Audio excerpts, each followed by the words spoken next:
اعوذ باللہ من الشیطان الرجیم، بسم اللہ الرحمن الرحیم۔ معزز سامعین و ناظرین، حیات الصحابہ سے روایت ہے کہ حضرت انس بن مالک فرماتے ہیں کہ حضرت سلمان فارسی حضرت عمر کے پاس آئے۔ حضرت عمر جو کہ تکیے پر ٹیک لگائے ہوئے تھے، حضرت سلمان کو دیکھ کر انہوں نے وہ تکیہ حضرت سلمان کے لیے رکھ دیا۔ حضرت سلمان نے کہا، اللہ اور اس کے رسول نے سچ فرمایا۔ تب حضرت عمر نے کہا، اے ابو عبداللہ، اللہ اور رسول کا وہ فرمان ذرا ہمیں بھی سنائے۔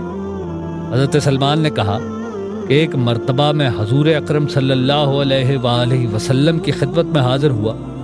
آپ ایک تکیے پر ٹیک لگائے ہوئے تھے۔